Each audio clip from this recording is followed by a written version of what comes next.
इस कार्यक्रम के पुण्यार्चक हैं श्रीमती सीमा, डॉक्टर शिखर चंद, सिलौनिया, मड़ावरा, ललितपुर, उत्तर प्रदेश। पुत्र एवं पुत्रवधू श्री पीयूष जैन, एडवोकेट श्रीमती स्वाति, एस्ट्रोलॉजिस्ट श्रीमती निधि, श्री अर्पित जैन, एम्ब्रियोलॉजिस्ट। पुत्री एवं दामाद श्रीमती प्रतिभा, श्री अनिमेश जैन। पौत्र दिव्यांश, निवान एवं पुण्यांश जैन। पौत्री कुमारी नव्या, तनिष्का एवं त्रिशला जैन, इंदौर, मध्य प्रदेश।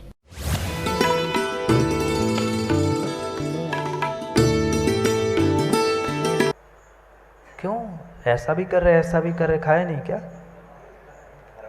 1 किलो आम नहीं, 1 आम खाने के लिए तुमने कितने किलो, कितने दर्जन आम को भोग लिया। सोचना समझना। रसना इंद्रिय से तो मात्र 1 ही आम खाया, रसना इंद्रिय से तो मात्र एक ही आम खाया, पर बाजार में जब आम खरीदने गए थे, क्या तुरंत मां पहले ठेले पर जहां आम मिला वही खरीद लिया? मात्र आम नहीं समझना, जो भी सामग्री खरीदने जाते हैं ना, सब में वो गणित लगा लेना। खाना 1 ही आम था, 1 ही आम खाना था, पर सचिन भाई ने पहले 50 ठेले को देख लिया।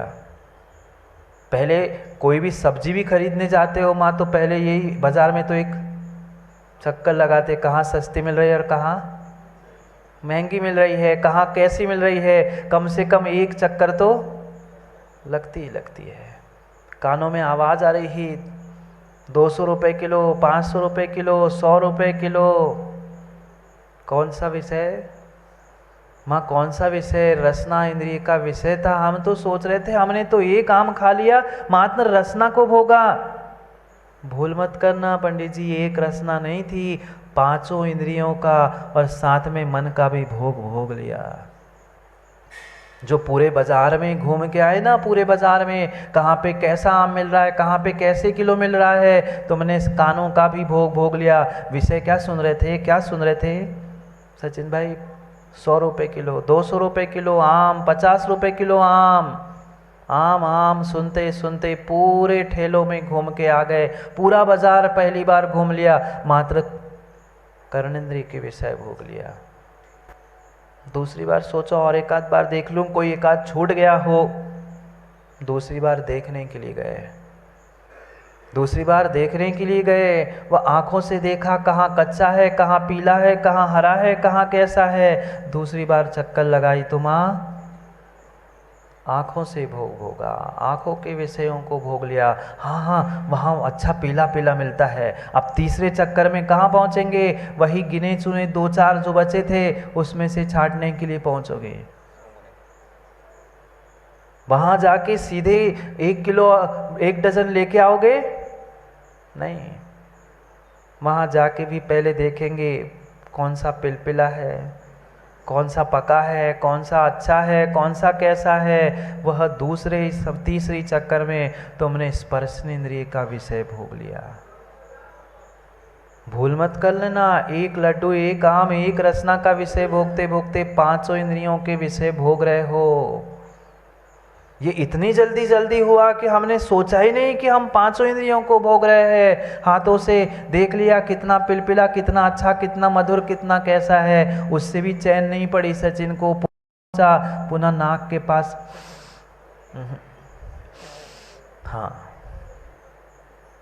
घ्राण इंद्रिय का विषय भोग लिया।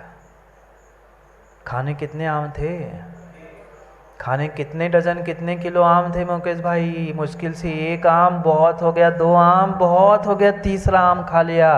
पर कितने ठेलों को घूम लिया, कितने बाजार घूमे, कितने आम सूंघे, उतने में भी चैन नहीं पड़ी। थोड़ा सा मांगने वाले भी होते, थोड़ा सा टेस्ट करा दो। खाया घर में जाकर 1 ही आम, पर कितने ठेलों में जाकर वह अंगूर चखते चखते घर आते आते पेट भर जाता है। ऐसे भी लोग हैं, पूरा बाजार घूम लिया, सब ठेलों पे टेस्ट कर ली फलों की, घर आते आते पेट भर गया, अब रोटी नहीं खाना, पर बाजार से फल खा के आए पेट भर। सोचो, हम इतनी छोटी छोटी गलतियां कर रहे हैं, स्वयं को समझ में नहीं आ रहा है। ऐसा नहीं करते ना माताओं? बोलो ना कि हाँ, एक आम को, एक रसना इंद्रिय के विषय को भोगने के पीछे पांचों इंद्रियों के विषयों को प्राप्त करके आपने आश्रव बंध कर लिया, संसार को दीर्घ कर लिया। हम खुश हो रहे थे, हमने तो आज एकासन कर लिया, हमने तो पात्र फलाहार कर दिया, आज हमने तो अनाज खाया ही नहीं। चतुर्दशी है ना, बहुत सारों का त्याग होगा अनाज का। खाया तो नहीं पर बना के खिलाया तो। ये नहीं कहना माँ फिर हम का करें, घर में रह के नहीं रहे, वो आपका विषय है, पर दोष लगा कि नहीं, दोष लगा कि नहीं। अगर हम नहीं खा रहे हैं अब अक्सर दूसरों को बना के आलू प्याज की सब्जी दे रहे हो तो दोष नहीं लग रहा ना। मांस हम थोड़ी खाते हैं, बस बना के खिलाते हैं। सोचो, विचार करो, वह भी अगर माँ बेटों की, बच्चों के लिए भी आप कह रहे हो क्या करें महाराज जी, बच्चों को तो खिलाना ही पड़ता है। ये कहीं ना कहीं आपके वह मन के अनिंद्रिय विषय का राग सता रहा है। बेटा रूठ ना जाए, बेटा नाराज ना हो जाए, इसके पीछे जो आप पाप कर रहे हो, मिथ्या क्रियाओं को कर रहे हो, उसे भोगेगा कौन? बेटा आएगा ना, बेटा आएगा ना नरकों में साथ देने के लिए। नरकों की छोड़ दो, बुढ़ापे में ही आए कि नहीं ठिकाना नहीं है। बुढ़ापे में ही हाथ पकड़ के मंदिर ले जाए कि नहीं कोई ठिकाना नहीं है। और स्वयं की नरकों की तैयारी कर रहे हैं किसी एक जीव के राग के पीछे। कितना कितना कितना तीव्र राग है एक एक विषयों के प्रति हमारा। एक समय ऐसा नहीं बीतता जब जीव उस इंद्रियों की लोलुपता से दूर होता है, नहीं हो पाता। एक एक इंद्रियों के विषय के बारे में चर्चा की जाए तो घंटों कम पड़ जाए। ऐसी ऐसी बड़ी बड़ी गलतियां सुबह से शाम तक जीव कर रहा है। क्या कहे उस स्पर्शन इंद्रिय की, तो क्या कहे, लीला ही अपरंपार है। ये जितनी जितनी जितनी वर्तमान की दर्दनाक घटनाएं दिखने में सुनने में आ रही है, उसके पीछे का कारण वह स्पर्शन इंद्रिय है।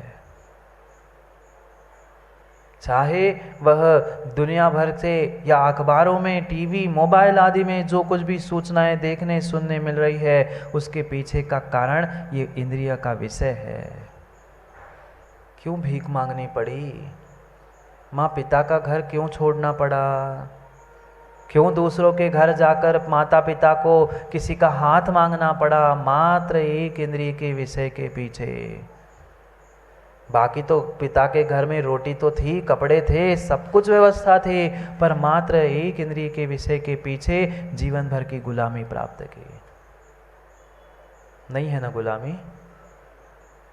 भले ही अब सबके सामने, अब क्या करें महाराज, सबके सामने काय पूछ रहे, सब ऐसे सोच रहे हाँ कहूँ कि ना करूँ, आधे आधे कर रहे। डरने की अविनाश भी आवश्यकता नहीं है। सब चोर चोर, सब चोर चोर मौसेरे भाई बैठे। कोई एक दूसरे को देखो, हाँ कहो ना कहो, पर सबको पता है माँ नहीं है गुलामी। बोलो ना, नहीं है गुलामी, है। जीव ने अपनी स्वतंत्रता खोली, इस पर्याय की स्वतंत्रता खोली। कहीं जाना है तो इनसे पूछो, कहीं जाना है तो इनको बताओ। पल पल की गुलामी, मात्र एक इंद्रिय के विषय के पीछे। चंद मिनटों का सुख और पूरे जीवन भर की गुलामी। दर्दनाक घटनाएं सुनने में मिलती है। इतना होने के बाद भी जीव अभी भी नहीं समझ रहा है। 70, 80, 90 साल का वृद्ध हो गया, पर फिर भी कुछ नियम व्रत में बनने की इच्छा नहीं है। क्या करे? 80, 90 साल मुख में दांत नहीं बचे हैं, इंद्रियां काम नहीं कर रही है, पर फिर भी टीवी और मोबाइल छूट नहीं रहा है। सबको सब पता है टीवी और मोबाइल में कौन कहाँ कब क्या कैसे देखता है, किसी को कुछ कहने की आवश्यकता नहीं है, सब समझदार है। 80 साल के हो गए, चलते फिरते नहीं बन रहा है, प्रभु के पास आने के लिए तो हिम्मत नहीं है, पर घंटों बैठ के टीवी पर कौन सी बहू ने क्या किया, और सास बहू और पता नहीं दुनिया भर के सब झगड़े देखेंगे। वही स्वाध्याय करते तो कर्मों की निर्जरा होती, पर वहाँ कान दर्द करते, आंखें दर्द करती, टीवी देखने में, पापों को, इंद्रियों को भोगने में बिल्कुल दर्द नहीं करती। कैसी स्थिति है आज। जितनी जितनी समाज में विपरीतताएं दिख रही है, दुर्घटनाएं दिख रही है, मात्र और मात्र रसना और स्पर्शन, ये दो मुख्य इंद्रियों के विषय है। अगर दोनों को संभाल ले, दोनों को संभाल ले और माँ सही संस्कार आप अपने बच्चों और बच्चियों को दो, तो कभी भी कुल का और समाज का ह्रास नहीं होगा। क्यों भागे जा रहे हैं? क्यों कुल को, धर्म को छोड़कर अन्यत्र भागे जा रहे हैं? मात्र उस स्पर्शन इंद्रिय के विषय के पीछे, उस चक्षु इंद्रिय के पीछे। देख लिया फेसबुक पे और हो गया फेस पागल। भूल गए माता पिता को, भूल गए धर्म को, भूल गए कुल को, सब परंपराओं को भूलकर कहाँ भटक रहा है जीव। कब तक उन विषयों को भोगते भोगते भोगते भोगते वह दुख उठाते रहेंगे संसार में? कभी तो विचार करें। ये इंद्रिया, ये शरीर, ये मन हमें भगवत्ता प्रकट करने के लिए मिला था, पाप करने के लिए नहीं। पर क्या करें? जितने जितने साधन बढ़ रहे हैं, उतना जीव पाप में प्रवृत्ति को अपने बढ़ा रहा है। एक नहीं, अनेक विषयों में वह जीव जी रहा है। बाजार से जा रहे थे, वहाँ सुंदर बगीचा मिला, बहुत सुंदर फूल दिखे, भले ही तोड़ नहीं पाए, पर लंबी सांस तो ले ली। कितने अच्छे फूल है, सुगंधित फूल है, सुगंध सूंघ रहे हैं। उस फूलों की सुगंध सूंघते सूंघते तो एक फूल बन गया, एक मृत्यु को प्राप्त हो गया। क्या पुराणों को नहीं पढ़ा? गंधमित्र के साथ क्या हुआ? पिता को तो वैराग्य हो गया, बड़े भाई को, बड़े बेटे को राज्य देकर छोटे गंधमित्र को राजकुमार पद पे आसीन करके चले गए। उन्होंने तो वैराग्य धारण करके दीक्षा धारण कर ली, पर ईर्ष्या किसको छोड़ती है? ईर्ष्या के वशीभूत होकर बड़े भाई को भी पराजित करते हुए उस राजकुमार गंधमित्र ने राज्य हासिल कर लिया। अब जिसने किसी का कुछ छुड़ाया हो और फिर वो लड़ाई ना करे, बदला ना ले, ऐसा संसार में हुआ ही नहीं। वह जो बड़ा भाई था जयसेन नाम का, उसने निर्णय कर लिया, आज नहीं तो कल कभी ना कभी ये गंधमित्र पकड़ में आएगा, मैं बदला लूंगा। एक दिन वह गंधमित्र अपने पत्नी के साथ जल क्रीड़ा करने के लिए पहुंचा नदी में। तभी उसने निर्णय कर लिया, अब समय आ गया है बदला लेने का। एक विष भरा जहरीला फूल उस जयसेन ने तोड़ा और जहाँ जल क्रीड़ा वह गंधमित्र अपने पत्नी के साथ कर रहा था, उसके पीछे जाकर उसने उन फूलों को छोड़ दिया। क्योंकि जैसा नाम था वैसा ही वह गंध का प्रिय था, उसे गंध प्रिय था, इसलिए पिता ने शायद गंधमित्र नाम रखा था। उसने बहते हुए उस फूलों को देखा और उठाकर जैसे ही सूंघा, तत्क्षण वही उसकी मृत्यु हो गई। गंधमित्र की तो सबको पता है, भौरे की भी सबको पता है, नहीं पता? कठोर से कठोर लकड़ी को भी छीलने वाला उस गंध के चक्कर में फंस गया और मर गया। आप भी तो मर रहे हो, आप भी तो मर रहे हो। एक एक इंद्रिय के विषय के पीछे विष पीते पीते पीते पीते मर रहे हो। विषय स्वयं ही कह रहा है, विष यह यानी और, जो और प्रतिदिन प्रतिपल विष विष विष चढ़ाता है, ऐसा ही वह विषय है जो विष को बढ़ाने वाला है। पी तो विष रहे हैं और चाहते हैं मैं अमर हो जाऊं। किंपाक फल खा रहे हैं और चाहते हैं मैं अमर हो जाऊं। कभी होने वाले नहीं है। इंद्रियों के विषयों से सुख मिलने वाला नहीं है, नहीं है मिलने वाला, नहीं है मिलने वाला। इसलिए आचार्य भगवंतों ने तो बहुत कुछ लिखा है, पर पंडित जी हम मानते कहाँ हैं। कुंद स्वामी जैसे कुंद स्वामी ने तक शेर जी लिख दिया, सपरम बाधा संयम विच्छिन्नम बंध कारणम विस्मम जम इंदिजम लभम तम सुखम दुख मेवतः। ये तुम्हें सुख लग रहा है पर सुख नहीं है, दुख मेवतः, ये दुख ही है। एक बार थाली पे बैठे पर थाली पर भी चैन से भोजन नहीं कर पाते हो। 4 बार अभिषेक भाई फोन आता है, चाहे पेशेंट का है चाहे किसी का है, फोन आ गया, हो गया भोजन। कहीं घंटी बज गई, कहीं किसी ने बुला लिया, नहीं। सपरम बाधा सहितम, जे जितने इंद्रियों के विषय है बाधा से सहित ही है। कोई ना कोई बाधा उसमें आएगी, पर फिर भी व्यक्ति भोगने के लिए तत्पर रहता है, फिर भी उस विष को पीने के लिए तत्पर रहता है, क्योंकि समझ नहीं पा रहा है। ये अनादि का मिथ्या दर्शन और मिथ्या ज्ञान का जो ये संस्कार जीव के भीतर पड़ा है, उसके कारण उसकी क्रिया भी मिथ्यात्व के रूप में ही हो रही है। और उसकी ये विपरीत क्रिया जिससे वो आनंद सुख की चाह करता है, मोक्ष को प्राप्त करना चाहता है, यह उसका मिथ्या चारित्र है। कब तक उन एक एक इंद्रियों में उलझते रहेंगे? दूसरों को तो देखते हुए, दूसरों की गलतियों को देखते हुए हम उनके दोषों को तो पहचानते हैं, समझ लेते हैं कि उसने गलत किया, रावण ने ऐसा किया, उसने वैसा किया, पर हमने क्या किया?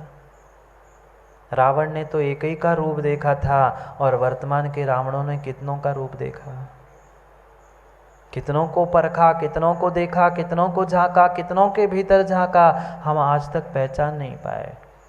अरे देखना ही था तो प्रभु का स्वरूप देखते, प्रभु का रूप देखते, निर्ग्रंथ का रूप देखते, पर वहाँ हम थक जाते हैं।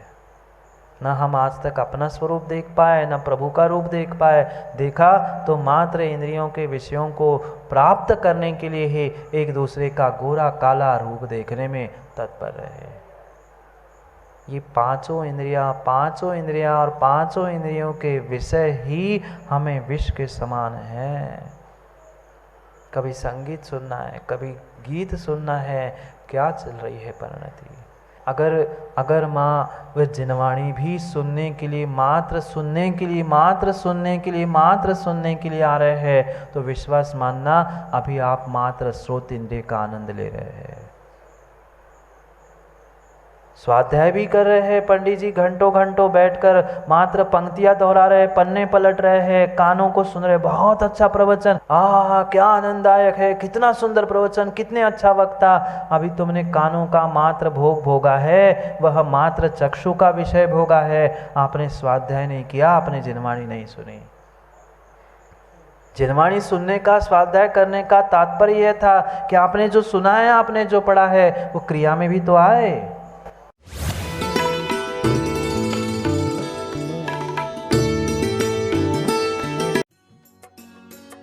इस कार्यक्रम के पुण्यार्चक थे श्रीमती सीमा, डॉक्टर शिखर चंद, सिलोनिया, मड़ावरा, ललितपुर, उत्तर प्रदेश। पुत्र एवं पुत्रवधू श्री पीयूष जैन, एडवोकेट श्रीमती स्वाति, एस्ट्रोलॉजिस्ट श्रीमती निधि, श्री अर्पित जैन, एम्ब्रियोलॉजिस्ट। पुत्री एवं दामाद श्रीमती प्रतिभा, श्री अनिमेश जैन, पौत्र दिव्यांश, निवान एवं पुण्यांश जैन, पौत्री कुमारी नव्या, तनिष्का एवं त्रिशला जैन, इंदौर, मध्य प्रदेश।